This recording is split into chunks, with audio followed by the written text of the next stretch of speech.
recordamos que este programa forma parte del programa académico de la Asociación Mexicana de Medicina de Reproducción. Yo soy la doctora Mónica y el doctor Alejandro, que está aquí conmigo. Nos encargaremos de entrevistar a profesores internacionales de alto calibre y la verdad es que estamos súper emocionados. Como primer invitado tenemos al doctor Joaquín Yacer. Él es presidente de las clínicas en España, Ginefip y Ginebep, y además es el vicepresidente de la Asociación Española de Fertilidad. Doctor Joaquín, muchas gracias por acompañarnos aquí en Cancún, en este 60º Congreso de Medicina de la Reproducción. Pues bueno, Sánchez. No, muchas gracias. Sí, bueno, solamente puntualizar una cosa, presidente. Soy director médico. Ok. Me dedico más a áreas médicas. Bueno, algo de gestión también tengo que hacer, ya que lo que más me gusta es la dirección médica. Pues ya, muchas gracias, como dijo Moni, la verdad vamos a tener unos capítulos especiales de nuestros profesores. Primero que nada, gracias por venir a este congreso, venir a la asociación. Y el doctor va a hablar de un tema muy importante, que es el estudio de la receptividad y todo lo nuevo que es, ¿no? Entonces, lo que le quería preguntar es qué impacto, qué importancia tiene el día de hoy el estudio de la receptividad endometrial en nuestros pacientes con infertilidad. Bueno, realmente es una parte un poco de una colaboración de la Asociación de la Fertilidad, la Asociación Mexicana de Medicina Reproductiva, de la cual estamos plenamente orgullosos de poder participar en este fantástico congreso. Y hemos querido enfocarlo en este simposio en todos los aspectos que rodean un poco a ver cómo podemos distinguir a los pacientes que pueden estar vamos a hablar de distintos componentes. De hecho, uno de los, en este caso, la doctora Labarta, la imagen, las técnicas de imagen nos sirven para distinguir un útero que pueda estar tipo. El doctor Ernesto nos hablará sobre la muerte del útero, si hormonal, distinguir aquellas que tienen más capacidad. Y me ha tocado quizá la charla, es un poco esas técnicas que hay mucho menos evidencia, y hablar un poco de la transcriptómica, de la implantación del test de receptividad endometrial, también hablar del transcriptómica y del microbioma de salud, que también cada vez tiene un mayor interés en nuestra especialidad. Una de las preguntas, porque este podcast lo ven también pacientes, y usted sabe que los pacientes siempre tienen lo mejor, ¿no? Esa parte. Y siempre nos preguntan el peso que tiene, ¿no? ¿Quién está indicado? ¿Solo cuando tiene falla de implantación? ¿O debemos hacer estudios de receptividad a todas? Porque pareciera, desde mi punto de vista, que un auge en los estudios de receptividad y actualmente hay una disminución, ¿no? Pero cuando una paciente falla en tratamiento es ¿por qué no necesita un estudio de receptividad? ¿Qué más puede ser? Entonces, ustedes en su experiencia de España, ¿en qué momento se realiza? ¿Lo realizan en todas? ¿Usted cada vez usa más, usa menos? O sea, hablando honestamente, creo que estamos como entre colegas, o sea, algo de nuestra experiencia. Bueno, la verdad es que esa es un poco la dinámica, ¿no? De que muchas veces necesitamos tener test que nos den respuestas y a veces experimos cosas que ustedes no nos pueden decir, y muchas veces, pues bueno, luego lo sobreutilizamos y luego vienen épocas en las cuales pues desconfiamos muchas veces y luego al final pues quedan un poco en su buscadero. Pero digamos que todos estos test donde la evidencia es limitada, pues lógicamente tendremos que hacerlos en situaciones en las que estamos mucho más desesperados, tanto los pacientes como nosotros. Y ahí es donde, bueno, pues podemos valorarlo y darle la tranquilidad a los pacientes de que está todo bien, de que estamos estableciendo alguna medida correcta. Hacerlo de forma sistemáticamente, es decir, que cualquier mujer que vaya a hacer un tenga realizado un screening para la crónica, tenga realizado la receptividad endometrial y tenga realizado un estudio de microbioma. Creo que son muchas veces soluciones desesperadas para situaciones que no son desesperadas y nos puede llevar a equivocarnos. Sí, entonces pues, estaríamos dejando esos estudios tan específicos ya en una población más enfocada, ¿no? O sea, a lo mejor la falla de implantación podría ser. Y a mí siempre me queda una duda, o sea, ustedes que están como mucho más en contacto, ¿qué es lo que le falta a estos estudios? O sea, ¿en dónde estamos, pues por así decirlo, teniendo la deficiencia de que no estamos logrando que el estudio sea la variación, ¿no? O sea, que tiene muchas variaciones entre ciclo y ciclo. O sea, ¿qué es lo que estamos haciendo mal? O sea, ¿qué considera usted que podría ser que pudiera mejorar la predicción de estos estudios? Yo creo que estamos haciendo mal una cosa, y es que estamos llevando a la práctica muchas cosas que vienen de la ciencia básica. Y muchas veces hay algún artículo que se publica sobre hacer un congreso de algún test que pueda ser plausible, que pueda tener efecto. Y a las semanas siguientes ya nos están viniendo a decir si nosotros estamos haciendo nuestra vida es la que no sabemos hacer. Y eso al final lleva también a la desinterpretación del test. Entonces, yo creo que tenemos que ser honestos con nuestros pacientes, explicar en cada momento aquellas cosas que pensamos que tienen una evidencia importante, y también aquellas cosas que son muy limitadas, y por qué lo vamos a hacer, y en qué situación, y qué podemos esperar, que quizás las expectativas sean muy altas. Y también, pues, que también es importante. Bueno, yo creo que eso, al final es clave el tiempo con el paciente para hablar con ella y explicarle, pues, bueno, cómo vemos su situación, qué sensaciones tenemos, qué cosas podemos hacer y qué podemos hacer. Yo tenía una pregunta, porque cuando tenemos los podcasts, porque el podcast es invitar a todos los biólogos, no hacer algo individual.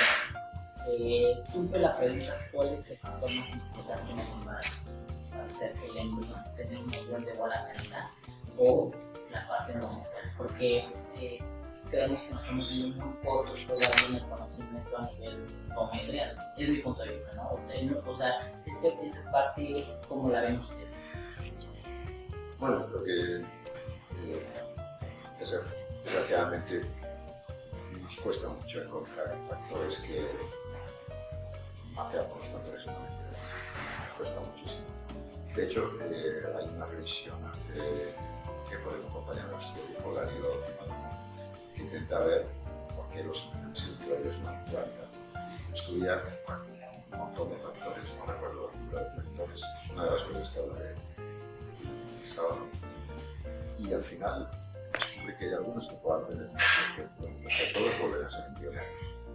Todos vuelven a ser, si el embrión llega un poco más tarde, la estadio del blastocisto, si la calidad del blastocisto, etc. No, factores maternos encontramos. También es cierto que muchas veces decidimos ir más a técnicas que nos impresionan mucho, transcriptómicas, moleculares, y a veces dejamos cosas importantes, porque una de las claves también, y que yo he venido en su estudio, es que la modificación de los hábitos de vida puede ser también una forma de mejorar las vidas de Sí, bueno, sí, totalmente. Y creo que es eso, ¿no? Realmente, cuando tenemos, por ejemplo, la microbiota, todo el mundo habla de que es el microbioma, que si no. Y una de las cosas que siempre nos preguntan es, oye, pero ¿cómo sé, o sea, los médicos, cómo sé que mi paciente tiene la cantidad de lactobacilos precisa, ¿no? O sea, estos estudios que o sea, que antes evaluábamos a lo mejor 3 o 4 bacterias, y ahora la taxonomía que tiene miles y miles de bacterias, es el lactobacilo y el 6, el enemigo amigo. ¿Cómo podríamos nosotros llevar a la práctica, o sea, médica de todos los días, todo lo que hay? O sea, ¿cómo todo esto, que si metabolómica, que si proteómica, cómo podemos hacer que esto caiga en una parte más realista? Pues en eso estamos, en eso estamos. Y yo digo, un poco de aquellas pacientes en las que realmente dices, bueno, tenemos una evidencia muy limitada, pero vamos a ver cómo está la situación de tu microbiota y vamos a intentar modificarlo o establecer estrategias en función del resultado. Pero lo tenemos complicado los que estamos intentando llevar a la práctica muy rápido, y luego, claro, los resultados no son los que esperamos. En un estudio de microbioma, la cantidad de marcadores que nos dan es altísima. Nos dan la masa bacteriana, nos dan la diversidad, nos dan la taxonomía, la clasificación taxonómica, nos dan la dominancia de uno u otro, y todos esos marcadores, bueno, es complicado cuál es el más importante por utilizar. Los estudios que hay hechos también son en pocos casos.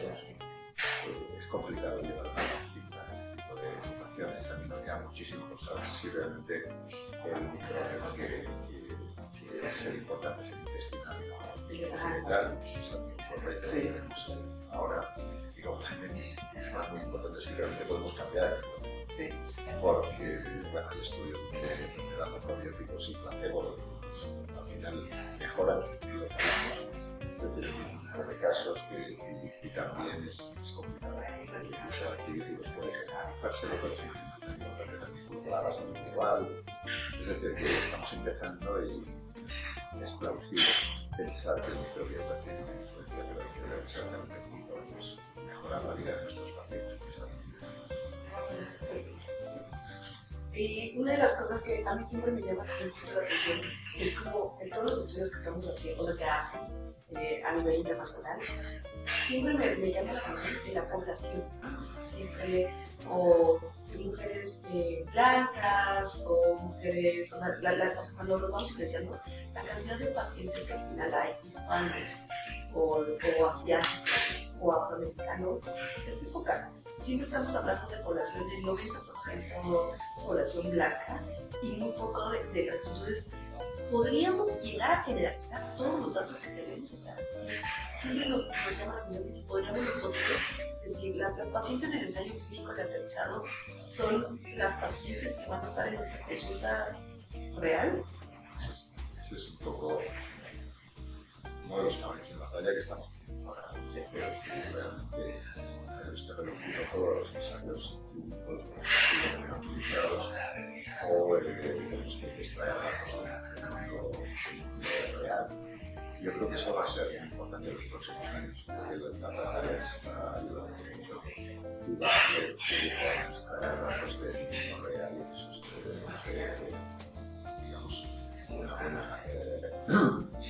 perspectiva para poder tratar a nuestros pacientes. Está claro que los ensayos autorizados tienen sus sesgos, tienen sus problemas y muchas veces nos llevan a situaciones que no son Pues, a ver, eso es lo importante, ¿no? Gran parte de los que están viendo, tanto médicos como pacientes, es de que lo que vemos el día a día aquí en México con los pacientes se está presentando a nivel mundial, ¿no? El doctor trabaja en muchas clínicas y ellos se someten a estas pruebas que nosotros mismos a veces podemos solucionar, ¿no? Entonces, ya para terminar, porque ya es una plática rápida, le voy a hacer la pregunta. Al final de este podcast entrevistamos a los doctores de aquí en México.